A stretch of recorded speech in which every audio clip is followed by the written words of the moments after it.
Hey, hello, this is Captain. So I want to introduce a new series I've been working on getting set up here. This is going to be Cap Air. And so it's going to be kind of an RP series based off of an airline. And so I've worked in the last week or so on a simulation quality airliner based on my experience as an airline pilot. And so kind of got this airliner up to spec so that it's pretty realistic. And so this new series is going to focus around the Stormlink mod. So if you guys are unfamiliar with Stormlink, it's a mod that's been out for about 2 years now, and it's really excellent. It's currently getting updated for the Industrial Frontier DLC. When Industrial Frontier came out, they had to redo a bunch of the rail lines, and so the regular Stormlink mod, we can bring it up here. It has a bunch of these terminals, and so these were all add-on bases. And so when they updated to Industrial Frontier, you ended up getting a situation where you had rail lines going through the terminals and a bunch of terrain modifications that kind of screwed these up. So currently, the developer here, who is end of line, if we look down in the chat here, you can see from end of line right here, it goes, this is from October 14th. Update for Industrial Frontier is in progress. May take a while as the stations need to be made. In the meantime, Stormlink Light should still work as it does not need the large stations, which are currently broken by the new track design. So I am using Stormlink Light, and you can see like these are some of the cool bus stations and whatnot that were in there. These tiny little stations, some of these are still in, and so we're going to go ahead and we're going to use Stormlink Light, and that should work fine. Been doing some testing with it. So let's kind of look at some of the UI here. And so I chose to start up here in the Arctic, and it took a little while getting this set up.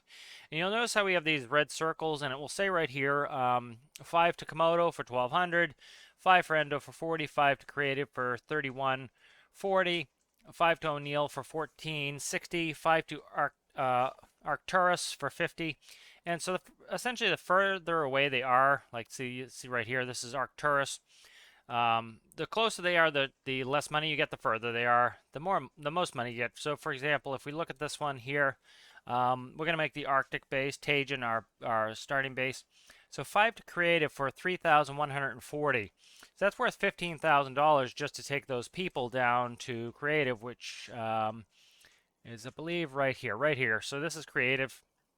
And so, depending upon the distance here, you're going to get more money. Now, the jet is hungry. It's jet fuel based, and I made it realistic, which the distances in Stormworks are painfully short. This is only about 50 nautical miles.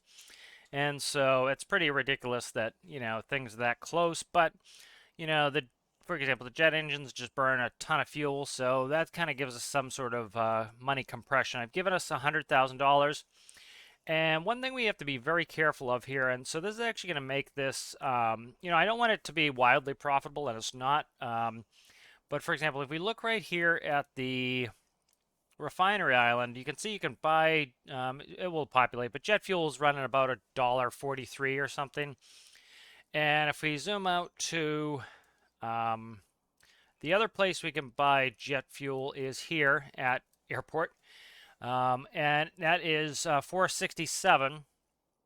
But if we look up here at the Arctic, jet fuel is prohibitively expensive. So for example, if we look here, it's $25 a liter. And so to put that in perspective, it will cost us like $400,000 to fill our jet. So what I did was I went ahead and I put in some money and I pumped from the jet fuel pump there into our workbench. And so we have 109,000 liters up here. So that's kind of like a pre-purchase. We already have that fuel in there. And that's going to kind of get us started. So one thing we're going to have to do is what real airlines do. And real airlines do things called ferrying fuel. So for example, if we know that the Arctic has very expensive fuel, what we do is we would buy as much fuel in the inexpensive place as possible so that we don't end up, purchasing the really super duper expensive fuel. And the other thing we can do is might do a kind of a cross save thing where I hire myself from Career Build Series, and my Career Build Series plane will bring Proteus in here, and we'll actually do a flight where Cap Air is paying us to fly jet fuel from the south up to Tajin to store in the workbench if we need to. And, you know, that'll put some money into the Career Build Series game. So there's some cool stuff we can do. If you look at some of these close places, so like, for example, here, this is Arctic Hub. And you'll notice Arctic Hub has like 5 for Endo for $40 a piece. 5 to Arcturus for $50. So this is Endo right here. And this is Arcturus. And as you can see, you have some for Soaring North. What you can do is you can go pick people up and drop them off, and then you can transfer them from vehicle to vehicle. So for example, if we look here, there's 5 for Donk there, 5 for Key. So we could use a helicopter, we could even use a bus to go pick people up, bring them here, and then transfer them to our jet. So we're not going to do that to start with. What we're going to do is we're going to look at Arctic Hub here. And we have Komodo, Endo, Creative, and O'Neill. Really where the profit is. And so Komodo, we would need a helicopter. I'm not going to bother with that, but Creative and O'Neill are going to be some money makers for us. So we're going to take the 5 from Creative and the 5 from O'Neill, and we're going to go ahead and fly them. And so let's go ahead and start that. Yeah, let's go ahead and we'll start that flight there. And at some point, I'll probably bring some helicopters in to transfer people. So if you see we have these red circles, those have already unlocked. So there's a code, pretty much tells you what you need to type in for all the codes. So you see like these question marks. I unlocked all these ones that were circles. And if you hover over them, it will say with question mark open station, and you type in Olson for $3,000, you could open Olson. And if you look, we have, you know, it will tell you where people are going. And so let's go ahead and let's get started here. All right, so first thing we'll do is we'll launch my jet. And so right here, we'll launch the jet. So I redid the ADFs. So the ADFs are in. So we have our navigation system. So this is my jet. And so I spent a week or so building this. There's a lot of simulator elements. It's pretty much set up like a real airline would from my experience in the airlines. Let's do a quick little walk around. So we have a tail number. My brand, the Cap Air, is our airline. Come over here, we have a single point service panel for single point refueling. You'll notice we're starting here with about, this is in pounds, so I should put the units there, but that's 14,500 pounds per side. We have ground power, and we have diesel for our diesel APU. So let's go ahead and get started here. And so we'll go ahead and we'll lower the air stairs. Still some painting here and there to do on the jet.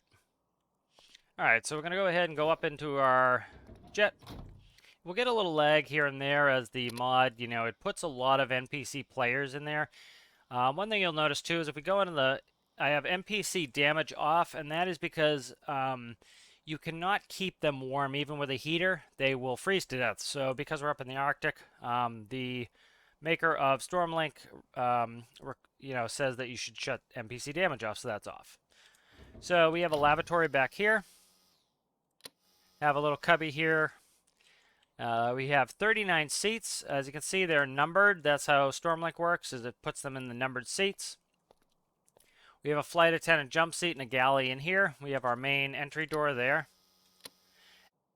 All right, so let's go ahead and we will get started, get the plane started and load up passengers. So this is built off of a lot of inspiration from the Embraer 145, which I used to fly.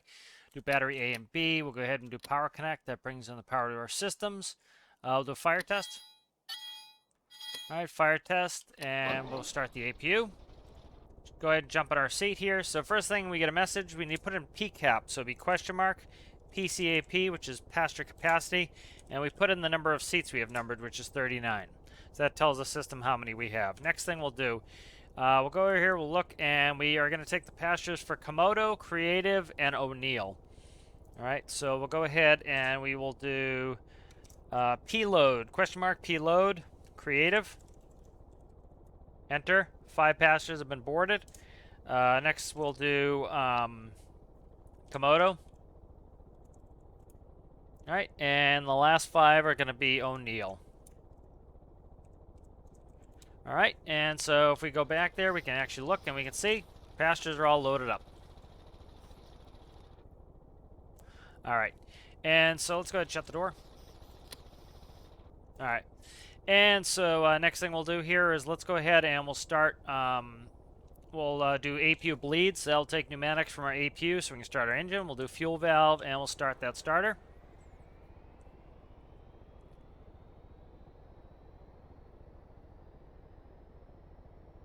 All right, I'll go ahead and start 2 and I'll pick up my clearance. So I'll call clearance. Clearance, JakaPlayz 762 is ready to pick up our clearance. JakaPlayz 762, you're cleared runway heading up to 5,000 feet. Upon reaching 1,000 feet, you can turn right direct to Shipbreaker. And then from Shipbreaker, you can head via GPS to the final approach fix for O'Neill. All right, runway heading up to 5,000 and 1,000, we'll turn right to Shipbreaker. Upon reaching Shipbreaker, we'll head direct to the final approach fix for O'Neill. JakaPlayz 762, readback is correct. And do you have information, Charlie? We have Charlie. All right, you can go ahead and contact ground point 9. Ground point 9, thank you. All right, so we'll go ahead and turn Gen 1 and 2 on now that our engines are up. We'll shut off our APU bleed. We'll turn on hydraulics A and B. We'll also turn on windshield heat.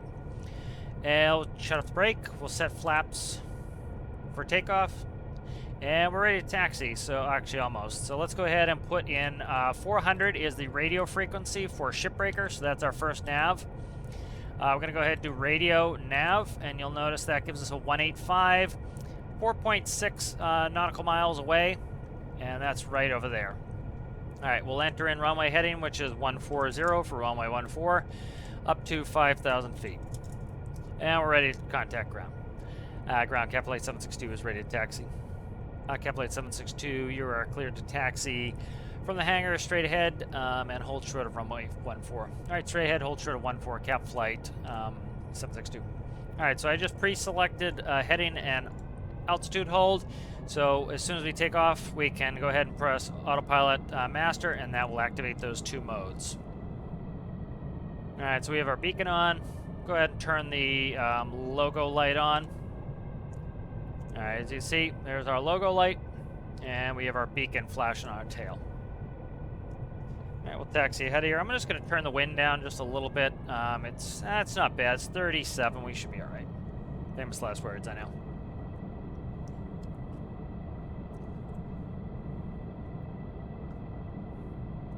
And I'll go ahead and turn my cabin lights on, and we'll just dim them down.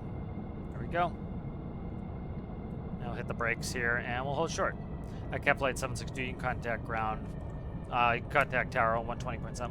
120.7, JakaPlayz 762. JakaPlayz 762, ready for takeoff. JakaPlayz 762, you're cleared to take off. Runway heading up to 5,000. Upon 1,000, you can head direct to Shipbreaker. Right, clear for takeoff. Runway heading up to 5,000. 1,000, we'll turn right, direct Shipbreaker. JakaPlayz 762, readback correct. All right, so here we go. All right, final is clear. Just check that, make sure nobody's landing on us.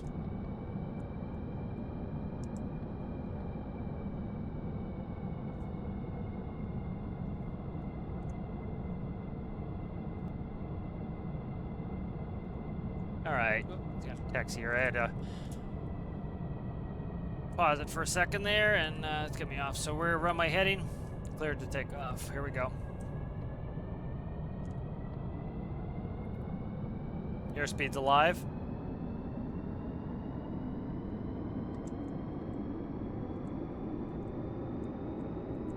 $80 knots. V1. Rotate. Bunch of wind there. Pause rate. Gears coming up. Flaps coming up. Here's 200 feet. Autopilot's coming on.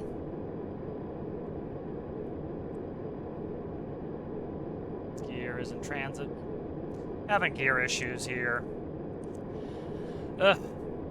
Bunch of gear problems. I just literally been trying to do this video like 8 times. That gear is interacting with my character, so we'll just deal with it later. Alright, flaps are up. Through 1,000 feet, we're going to turn right to Shipbreaker, so I want to take off heading hold. Nav and our radio are already set in, so this is going to automatically turn us there. JakaPlayz 762, you can contact departure on 127.6. 127.6, JakaPlayz 762. JakaPlayz 762 is 2,000 for 5, heading direct to Shipbreaker. JakaPlayz 762, you can climb, maintain 10,000 feet. 10,000 feet, JakaPlayz 762.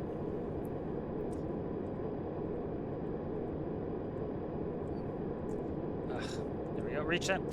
Climb checklist. Gear is what's called up, flaps are up, lights are off, climb checklist complete.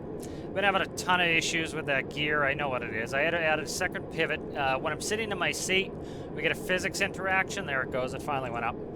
We get a physics interaction, and so something's up with the hardpoint lock or something. My character is physically touching that, and that's causing problems. All right, so we are headed, turning for that. Let's go ahead and head direct to our GPS. So we'll switch to GPS, take off radio, and we've already passed Shipbreaker, so we've already gone by Shipbreaker here, which was where we turned. As you can see, there's no point in us cooking around. So we're going to head down to that waypoint, which is down, actually, I need to put it back in here. Set waypoint, and then we'll enter that in. All right, so that's the final approach course for the runway at O'Neill. Go ahead and speed up. We're climbing out about 200 knots. We'll start climbing out at 250. So I gotta keep working on that gear. I've literally spent many hours trying to fix that because it's a physics interaction with my character. Sometimes if you get close to a pivot, you'll hear it move, and that's your character causing interactions. It doesn't do that in my regular game. I got a physics slowdown because of the Stormlink Mod, and that's causing it. Cap flight 762, you can climb, maintain flight level 200. Flight level 200, cap flight 762. 200, 200. So you verify between the two pilots. So we're climbing out at 250 up until we get over 10,000 feet, and then we can go ahead and we can climb faster. So the distances in Stormworks are painfully short, and especially in a fast jet like this, we'll be there in no time, so I kind of have to pay attention to this. So we're going to put in our next nav. So if I look at my next nav frequency, we're going to O'Neill. The O'Neill's final approach course is what we're doing. I don't know the runway at O'Neill, unfortunately. I'll have to look that up. I might have written it down. I need to make approaches for all this. They didn't do this very logically, so that doesn't help. But I can do it with GPS. So O'Neill is 700. So we'll go ahead to our radio frequency, and there's 700. That's in there. All right, and so right now we're headed direct to the GPS coordinates. So we're through 10,000. We can go accelerate. Cap flight 762. Climb, maintain flight level 250. 250. Cap flight 762. There's flight level 250. 250. And we're accelerating because we're over 10,000 feet, so we can go to whatever, our max speed. So checking our fuel here. Burned about 1,000 pounds per side already. It'd be nice if they modeled efficiencies for altitude. That would be kind of cool. But they have not, as far as I know. Well, I know they haven't, but... Alright, here we go. So yeah, the little character interaction thing with the gear there, I don't know what's up. I gotta check it out. A little frustrating that. I've, works in my regular saves, and I've tried to make this video quite a few times and had issues with that gear. So finally I put a second pivot on there, moved the lock for the gear. So I have to keep troubleshooting that, see why that's screwed up. It's a game glitch, so I have to kind of work around it. See, we're doing about 300 knots right now. And we're on our way. Alright, so first stop is going to be O'Neill. So we're flying down here. We're going to go to this final approach fix. This is how long an approach looks like going into an airport. It's about that long. So you can see how how small this map is. So I wish we had a bigger map. I wish the stuff was further apart. Alright, so we're not gonna, we may pick these people up to go back to the Arctic and just hang on to them. So the way the mod works is if you go over midnight, they start taking damage, and you have to, essentially they need food, and you feed them with health packs. So we have O'Neill, we have Creative, which is down here, and we have Komodo, which Komodo we would need to transfer people to a helicopter. So I'm trying to see if we can pick up some more people and kind of daisy chain. So nothing so far. Like you can see, I could easily grab a land vehicle and pick people up from there to bring over if need be. So what I'll probably do is pick up my Arctic people here at O'Neill. We have a couple. We have Trinite, which is in the Arctic, and Arcturus, which is in the Arctic. Here is Multi-Hub. Multi-Hub has some people for Arctic Hub, so we'll probably stop there too. So I'm kind of seeing what we have there. See if military has anybody. Military's up here, so we'll kind of fly around and grab people and kind of daisy chain them. So I'm looking for Arctic stuff. I'm going to grab Arctic people. You know, the jet is really good for that. Shorter flights, I'm going to use helicopters. So we'll actually paint up Katydid to look like this. So we're currently 25 miles away. I'm actually going to stop us here. So at 200. CapFlight 762. You can go ahead and level off at flight level 200. 200. CapFlight 762. 200. Now, because the distances are so short, I'm only at 20,000 feet. We're 50 kilometers, which is about 25 nautical miles. We're currently going 300 knots. That's 5 miles a minute. All right, so we're going to be here in 5 minutes. So we need to talk about descent. So we need 4,000 foot per minute descent to make it down there, so we need to start now. So that's why, you know, I really hate the distances being so short, even from Arctic all the way down here. Like, I can barely make it up to 20,000 feet, and then I have to head back down with realistic speeds, you know. So now we're descending back down. So you actually would do that in real life. The jet efficiency, it's worth going up and coming down. We used to do that all the time. We go like Chicago to Green Bay on these short flights, and it would be just like that. All right, so if we look in here, I have that's the GPS coordinates, so it's 169, 23 nautical miles away. So what I'm going to do is put in a heading, so 168. We'll go ahead and type that in, 168. And I'm going to switch over to my heading. All right, and so all that's going to do is now my heading hold is holding that. Instead of this, I'm going to switch to radio. And now we have 154 is the current course. Now, I don't know the runway heading at O'Neill. That would be helpful, but I don't know it, so I can't figure it out on the top of my head. So I'm going to have to do it with my GPS. So what I'll do is we'll get a little bit closer here, and then I will put a GPS waypoint there. Eventually, I'll go from airport to airport, and I'll make some approach plates. And so what would happen is I would know the course, because I actually have a physical station on the ground there. The radio will pick it up, and that would allow me to navigate in the way you would really do it. So we're descending now at about a little over 3,000 feet per minute. So you do about 4,200 feet per minute, actually, a little bit more. So we're going down about 4,000 feet per minute, which is excessive. But again, in game, we kind of have to do that because we don't have the distances we should. We're currently about, I don't know, let's see, 17 nautical miles. So that's going to take us 3.5 minutes to get there. We'll be dropping about 12,000 feet, so we're going to be hitting that right at 2,000 where I want to be. So we're starting the approach at 2,000 feet. So we'll be here at 2,000 feet, and then we'll head in.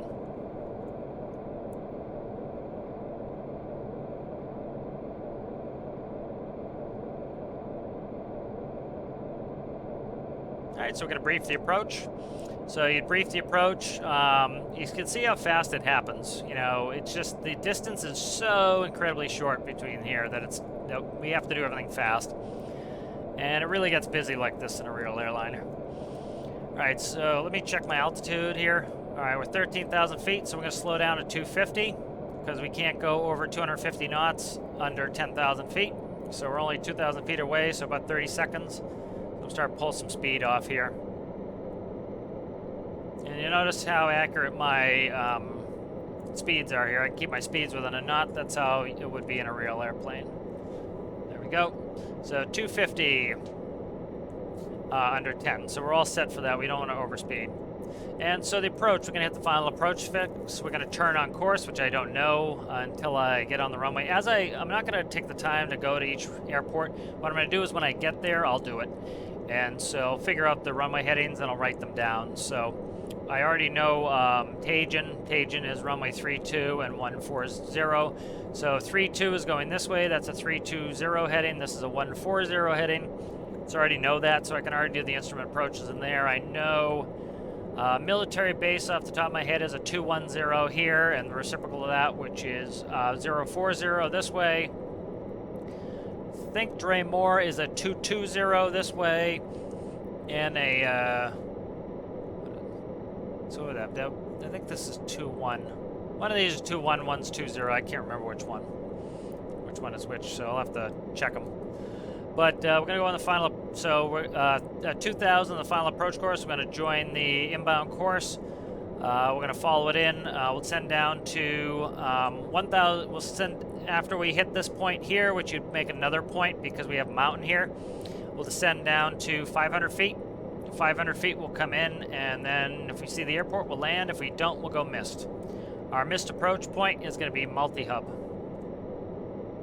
Our missed approach airport is going to be multi-hub. All right, so we're under 10,000 feet. We're going less than 250. We're going 250 knots or less. Currently about 13 nautical miles away, and so right now we've slowed down. We're doing better than 3 miles a minute. So you're talking about 4 minutes to get there. All right, 4 minutes to get there, and so this isn't showing. That's not showing that. That's showing the airport. The airport is 23 miles away. Because I have this set up for radio, not GPS. If I put GPS back in there, we can see it here. Let's go ahead, GPS.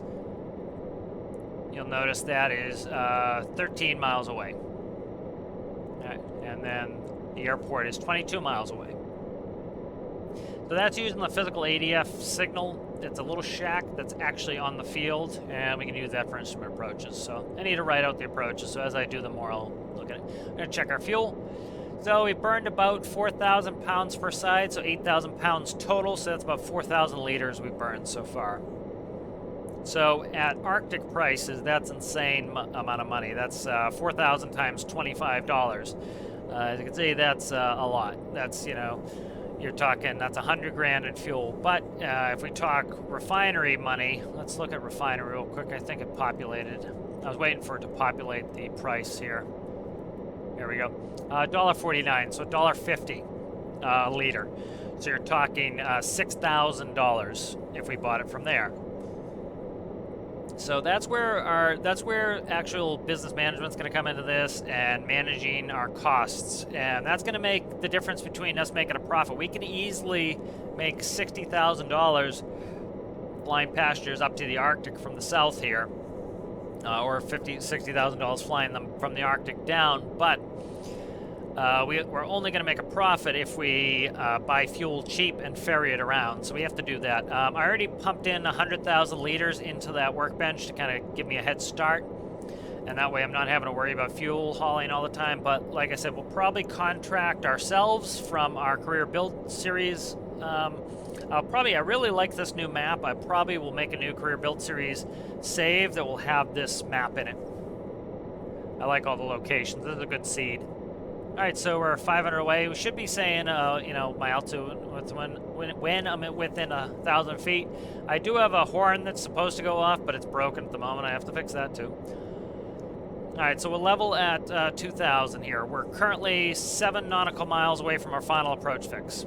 So we're still doing about a little better than 3 miles a minute. So, you know, we're going to be there in 2-something minutes. Again, if I want to be really precise, I can go like that.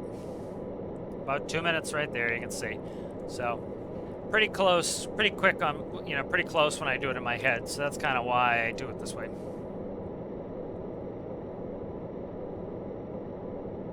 All right, so what I'm going to do is visually, so right here, I know that's where that is. So what I'm going to do is I'm going to put a waypoint at the end of the runway because I don't know what the runway heading is. And I'm going to visually just check this island. And so I'm going to turn for that course. So what I'm going to do is enter in the new GPS course. I can also do this with the radio. I will do it actually with the radio when we get close. Let's do that actually. Let's put this back where it was. Let's put the final approach course back where it was right here. Let's enter that back in here.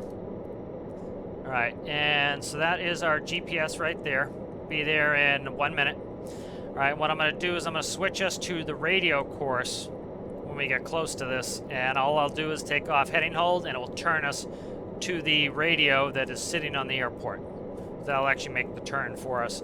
And then I'm going to have to figure out the course of what the course is going to be. So I'll visually do it using the map until I can figure out the course line. But so we're presently about 3 nautical miles out, so we'll be there in less than a minute.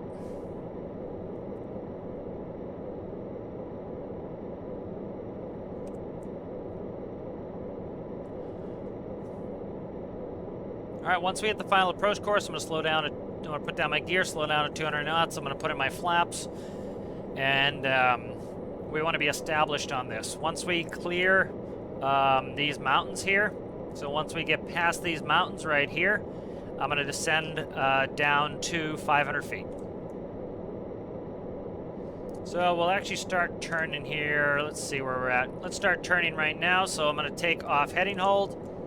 And we'll make a left turn, and we're going to go right to the airport. All right, I don't need that GPS anymore, so what I do need, though, is I need the end of the runway. And so you'll notice that's the end of the runway. This is going to give me my course. I need to see if it's a nice straight line. It should be pretty close. So that's a nice straight line. I'll see better when I'm on the ground. So the runway looks like it's going to be runway 13. So runway 13. So we want to maintain a 13. How does that look? 131 look good? I'm trying to see the actual shape of the runway. Yep, 131 looks good. So this runway, 130 is fine. So we want to maintain about a 13. Keep this 131. So what I'm going to do is I'm going to switch my heading over to 131. Now, I don't know how high this mountain is. I'm a little bit concerned about this mountain. I think we hit it here, though, so let's go ahead and descend down to 1,500. JakaPlayz 762, go ahead and descend down to 1,500. Contact approach on 127.6. 1,500 and 127.6, cap flight 762. We're just going to do a quick save here. All right, en route. JakaPlayz 762, we're through 1,006 for 1,500 feet. JakaPlayz 762, you are cleared the approach. Cleared the approach, JakaPlayz 762. All right, so we're cleared the approach, final approach fix. I'm gonna go ahead and put the gear down under 250 knots. Go ahead and start to slow down. Yeah, we want to get slowed down and we want to be in the approach now. So about 200 knots, we're gonna go full flaps. We can watch them come in here. Here come our flaps. All right, this flies very realistic to a real airplane from my experience, how I set it up. Now, I'm still nervous. We're going to be coming up, so we're actually at a pretty good angle here. I think we missed the really high part of this mountain. Let's go down to 1,000 feet. So we're cleared the approach, so we can follow the approach. The approach tells us once we hit the final approach fix, we can descend down to 1,000 feet. Autopilot's a little bit jumpy there. I had to increase the amount of vertical speed that I can allow because the distances are too short. I can't have realistic vertical speeds, or I'd never be able to get up to altitude. I could maybe climb up to 10,000 feet in the amount of time that it takes. All right, so I'm going to remove this here. That waypoint looks good to me. And we're doing all right here. So I'm just going to distance. I need to know the distance here from these mountains. So what I'm going to do is when I get a distance reading off the shack is actually telling me its distance here. That's the distance from the shack on the field, is 12 miles. So when I get a reading off of that, I'm going to slow down to 120 knots, which is our approach speed. When I get an actual distance from there, I'll make that part of the approach where that will tell us when we can descend again. Now, this is a non-precision approach. A precision approach has vertical and horizontal guidance. This one just has horizontal guidance for me. So I have to do what's known as a step descent. I go at different points where, for example, there are obstacles like that mountain. I step down. I was at 2,000, then I stepped down to 1,500, then I stepped down to 1,000. You don't have to step like that. You can cut the top and go from, say, 2,000 all the way down to 5, as long as you keep a nice slow descent rate, but can't really do it with the way I have the autopilot set up. All right, so the bearing is still showing 131. That means we're staying on course, so our wind correction is correct. So we're currently 10.5 miles out. We're 5 minutes away. So we're 1,000 feet, and I'm going to stay 1,000 feet because I do not know the height of these mountains. This is what's worrying me, is these mountains. We're going to come across the the north side of them right here to come into the airport. There's a stupid mountain right here. The devs didn't build this airport very well. This airport, all it would have to do is move right here, and that would be perfect. They put it right in the middle of two mountains because they don't know anything about aviation. So they need to clear that final approach course. There should be nothing on the final approach courses for the airports. I'm slowing back down a little bit to around 120. That's our approach speed. And we're about 5 minutes out. A little less than 5 minutes out. Alright, so this is what it looks like in instrument conditions. Just white. Don't see much. What I'm going to do is I'm actually going to go in, and our fog is a little bit high. The fog doesn't work realistically in game, so I'm going to just go like that. I'm going to try to get the fog where I can still see the runway and land. I don't want to have a problem here, so let's save this again. Alright, so we're on the approach. And so I just decreased the fog a little bit because really what you'd have in real life is ceiling, so we'd have a certain altitude. I'm going to go ahead and shut the logo light off. JakaPlayz 762, you can go ahead and contact tower on 120.7, 120.7 JakaPlayz 762. JakaPlayz 762, we're inbound on the approach for 13. JakaPlayz 762, you're clear to land 13. Clear to land 13, JakaPlayz 762. Alright, let's do landing checklist. The gear's causing me problems again. This friggin' gear, man, something is up. Let me try to get out of my chair. Alright, see how it locks into place if I get out of my seat? There's something with me being in my seat that the game doesn't like. I don't know what that is. It is absolutely frustrating me to death. So, you see, every time I get in my seat, if I get in this seat, it doesn't like it. If I'm not in the seat, it's fine. So there's got to be something with me glitching through this or something that's causing problems. I'm going to rip out some stuff and do some testing. But it's driving me nuts, it really is. Because I have to redo my whole design on that just because of a glitch. So usually the glitches don't bother me too much, but that one is. But my gear should be locked and it is not, so I have to figure out what the hell is going on there.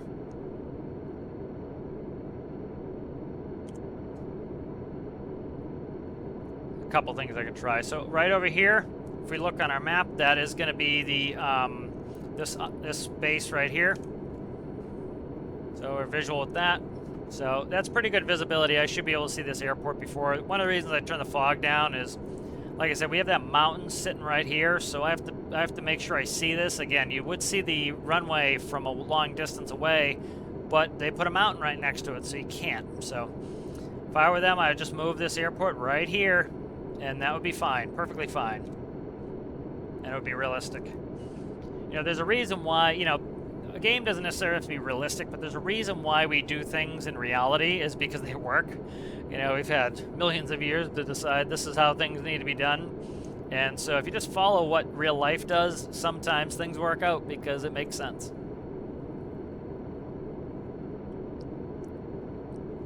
Alright, so we're presently 3 miles out, or I'm sorry, 6 miles out, 3 minutes out. Good visibility, increasing that fog will just make it a little easier to see. Alright, we're headed in. Again, when we clear here, I will descend down to 500 feet, and from 500 feet, I should easily be able to see the airport and land. You know, this airport's a little hard to land at just because of that stupid mountain that's sitting right there. You know, like I said, I've tried doing this first episode, I would say probably literally 8 times. A bunch of it has been the landing gear on the plane is broken because of a glitch. I did a bunch of seeds trying to get islands down here because I wanted some islands down here, and I didn't want them all in a line. I wanted them kind of spread out. And it's important to have some down here. It's important to have this airport one somewhere where I can buy fuel. It's important to have this one where I can buy fuel, or it makes the series not really work. So I needed that to kind of happen. So it's been a you know, I had one that I really liked. Seed, and then I was doing the approach, spent an hour doing the video, and as I was coming into military base, there was a windmill right here on the final approach course, which would never happen in real life.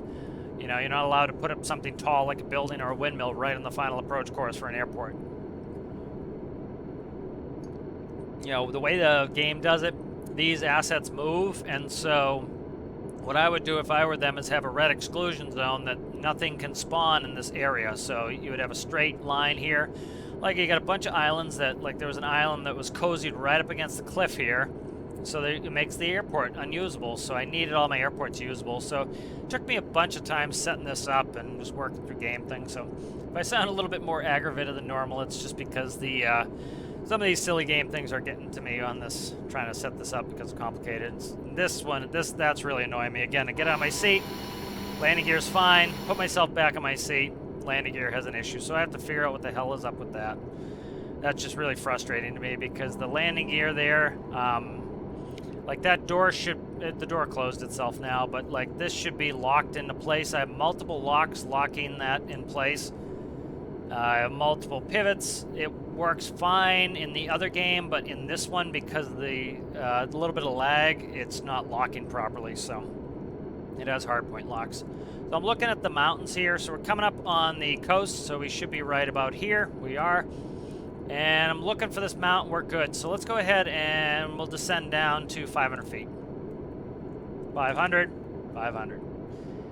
And I need to adjust my autopilot. It's p-value is too high on that. I changed how, like I said, how much descent rate I can do, and so you know, I need to fix that. So let's go ahead and save one more time here. So on the approach, if I have an issue, I can just reload it and we'll just try again. So as you can see, I'm staying up at 1,000 feet for this mountain, but if I follow this approach course, this actually works all right.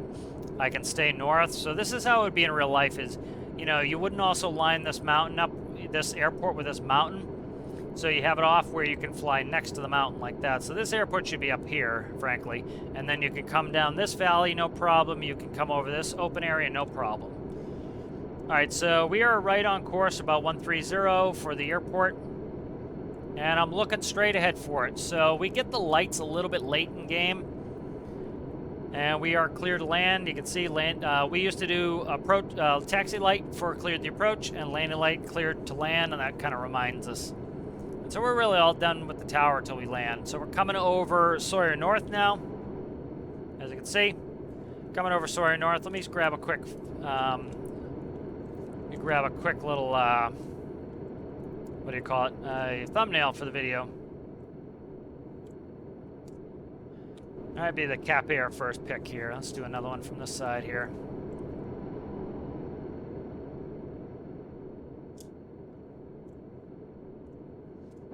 All right, so we're looking for the airport. So we're coming in straight ahead on the course. We're tracking in on the 130. That should be runway 13. We're actually going right to the little shack. So I'm actually going to cheat a little bit and look out. The lights come on a little bit late. They should come on a little bit earlier. And see the problem, that hill right there? The runway, I actually see the runway. Runway is right on the other side of that hill. That would never happen in real life. They would put it up on top before they did that. All right, so we're just going to zoom in. I can see the runway. Autopilot's coming off. Runway in sight, landing. Right? And I'm going to retrim. I have this set up to be realistic, so our flaps actually give us some drag. We need a higher deck angle. So I actually have to retrim every time I do a pitch or power setting, and so I took the autopilot off. So in real life, you constantly have to trim. So you can see the runway's right ahead of us there. I can't do a 3-degree glide slope, which is what you'd normally do, because the mountain here, I can do pretty close. See those two big squares? I should be lower than this, but I can't because of the mountain in front of this runway. The other side's worse. This side's not too bad. Couple knots on my speed. I just pulled a little power back, drop a knot. I don't want to get any slower than 120 though. And we're going to land a little bit long just because, again, I have this mountain sitting right at the end of my runway. All right, we don't flare a jet like this. We fly it to the ground. Just pull the power back, we fly it to the ground. No flare. As you'll see a lot of people in game who have some airplane experience, they will flare. So spoilers, did the spoilers come up? No. And I didn't unlock my thrust reversers. So I have to see why the spoilers aren't coming up. So I do have thrust reversers. They don't really do anything. They're mostly aesthetic now. They will do something later. But as you can see, I have to just unlock the buckets, and that makes it so that I don't inadvertently have the buckets come out. That's kind of the slang term for thruster versus buckets. So you notice that's going. I don't know if it's locked or not. If it's just the light, that's an easy fix. All right, Cap Air 762. You can go ahead and contact Ground Point 9. Ground Point 9, Cap Air 762. Cap Air 762, we're looking to taxi to the hangar. Go ahead and taxi straight ahead to the hangar, CapPlayz 762. Thanks, straight to the hangar, CapPlayz 762. So we do our flow first. We actually do our items, and then we call for the checklist after landing checklist. Flaps are up, lights are off, after landing checklist complete. You want the APU? I do. I left the APU on the whole time, so that's fine. Should have shut the APU off, but again, like I said, I've been trying this a bunch. And we'll contact the ramp. Actually, we have a marshaller. So somebody would marshal us in. They would have those wands, and they would marshal us. So they're going to tell us what direction they want us. So they want us to go... they want us to come left here, and that's just which runway we're going to take off of. So we'll go ahead and turn. And that's the little shack from the Stormlink mod. You see it's the Stormlink on it.